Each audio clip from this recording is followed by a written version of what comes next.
নবী সাল্লাল্লাহু আলাইহি ওয়াসাল্লাম বলেছেন যে এই দোয়া পড়ার পরে যদি কেউ সকালে পড়ে রাত্রের আগে মারা যায় জান্নাতে চলে যাবে ইনশাআল্লাহ। রাতে পড়ে সকালের আগে ইন্তেকাল করলে জান্নাতে চলে যাবে ইনশাআল্লাহ। আমি ইস্তেগফারের আপনাদেরকে 2-3টা দোয়া শিখাই দেই আগে ছোট্ট করে। এক নাম্বার, যারা একটু পড়াশোনা করেন মাশাআল্লাহ তারা এইটা পড়বেন, সাইয়্যিদুল ইস্তেগফার। সাইয়্যিদুল ইস্তেগফার আমার সাথে বলবেন, আল্লাহুম্মা আনতা রাব্বি লা ইলাহা ইল্লা আনতা খালাকতানি আনা আবদুক ওয়া আনা আলা আহদিক ওয়া ওয়া'দিকা মাস্তাতা'ত আউযু বিকা মিন শাররি মা সানা'ত আবুউ লাক বিনি'মাতিকা আলাই ওয়া আবুউ বিযানবি ফাগফির লি ফাইন্নাহু লা ইয়াগফিরুয যুনুবা ইল্লা আনতা।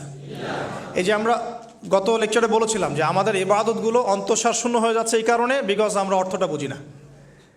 এই যে দোয়াটা আপনি করলেন, নবী সাল্লাল্লাহু আলাইহি ওয়াসাল্লাম বলেছেন যে এই দোয়া পড়ার পরে যদি কেউ সকালে পড়ে রাত্রের আগে মারা যায় জান্নাতে চলে যাবে ইনশাআল্লাহ।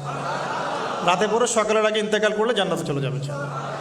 তো কি পড়লাম? আল্লাহ পাক বলছেন, নবী সাল্লাল্লাহু আলাইহি ওয়াসাল্লাম বলছেন, আল্লাহুম্মা হে আল্লাহ আনতা রব্বি, আল্লাহ তুমি আমার রব, খলাকতানি তুমি আমাকে সৃষ্টি করেছো, আনা আবদুক আমি তোমার বান্দা, ওয়া আনা আলা আহদিকা আমি তোমার সাথে যে অঙ্গীকার করেছি এর উপরে আছি, মাস্তাতা থাকার চেষ্টা করছি, আমি সাধ্যমতো থাকার চেষ্টা করছি। আবুউ লাকা বিনি'মাতিকা আলাই আমার উপরে আমার যে উপরে তুমি যে নিয়ামত দিয়েছো আল্লাহ, এগুলো আমি স্বীকার করছি। হে আল্লাহ তুমি আমার উপর যত নিয়ামত দিয়েছো আমি স্বীকার করছি। ওয়া আবুউ বিযানবি আমার যত গুনাহ আল্লাহ সব স্বীকার করছি। এইভাবে যদি বান্দা আল্লাহর কাছে দোয়া করে, আল্লাহ মাফ করবেন না? সুবহানাল্লাহ।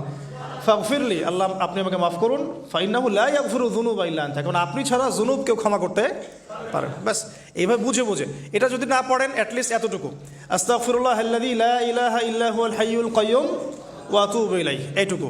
আর এটাও যদি না পড়েন, না পড়াটা একটু লজ্জার যদিও বা, তাও যদি না পড়েন তাহলে বলবেন আস্তাগফিরুল্লাহ ওয়া আতুবু ইলাইহি, আস্তাগফিরুল্লাহ ওয়া আতুবু ইলাইহি। আসুন তাহলে আমরা কাজগুলো পেয়ে গেলাম। এখন আসুন আমরা কেন রোজা রাখছি। নবী করিম সাল্লাল্লাহু আলাইহি ওয়াসাল্লাম এখানে উদ্দেশ্যটা বলছেন। এই দিনে কি করা হয়েছে? মুসা আলাইহিস সালাম এবং তার কওমকে নাজাত দেওয়া হয়েছে, ফেরাউন তার কওমকে ডুবিয়ে দেওয়া হয়েছে। এই তো এই রোজার সাথে কিন্তু হুসাইন রাদিয়াল্লাহু আনহুর কারবালার শাহাদাতের কোনো সম্পর্ক নাই। এটা একটা আকীদা পরিষ্কার করে নেবেন। কারণ হুসাইন রাদিয়াল্লাহু আনহুর কারবালার ঘটনা হয়েছে নবী সাল্লাল্লাহু আলাইহি ওয়াসাল্লামের ইন্তেকালের 60 বছর পরে। শরীয়ত ক্লোজ হয়ে গেছে না নবী সাল্লাল্লাহু আলাইহি ওয়াসাল্লাম ইন্তেকালের সাথে সাথে, নাকি আরও শরীয়ত আসবে? তো শরীয়তের কোনো নতুন বিধান কি এরপরেও চালু করা যাবে? এই দিনে অনেক ঘটনা ঘটেছে। এই ঘটনাগুলোর সম্পর্কে কিছু দুর্বল বর্ণনা আছে বিধায় আমি বলছি না পাবলিকলি। বলা হচ্ছে এই দিনে নূহ আলাইহিস সালামের কিস্তি, ওই যে কিস্তি প্লাবনে ভেসে ভেসে এই দিনে জুদি পাহাড়ে এসে নোঙর করেছে, এরকম অনেক ঘটনা। এই দিনে মুসা আলাইহিস সালামকে নাজাত দেওয়া হয়েছে, এই দিনে ফেরাউনকে ডুবিয়ে দেওয়া হয়েছে, এরকম অনেক ঘটনা আছে।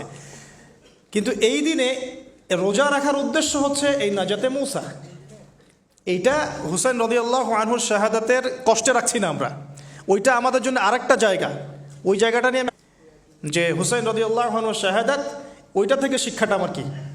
এই ঘটনাটা এই 10 মুহররমে ঘটে গেছে, এটা আল্লাহ পাকের তাকদিরে ছিল, এই দিনেই ঘটনাটা ঘটে গেছে।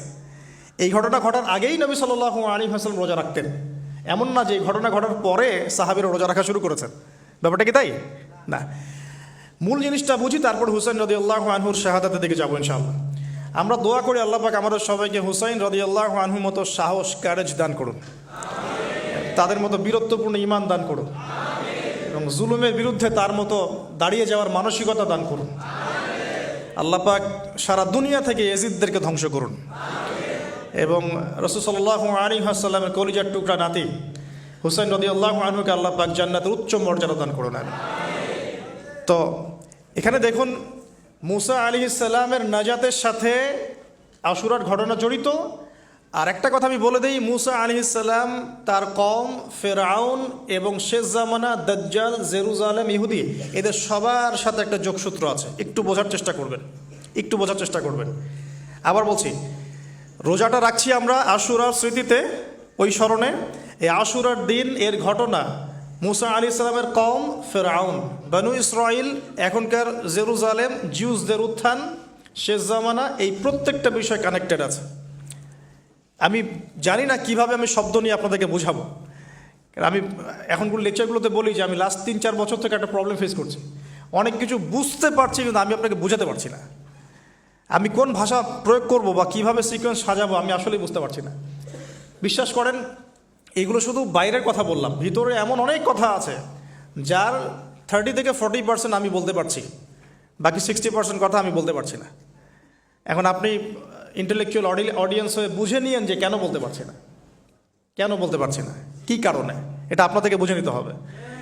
তো এখন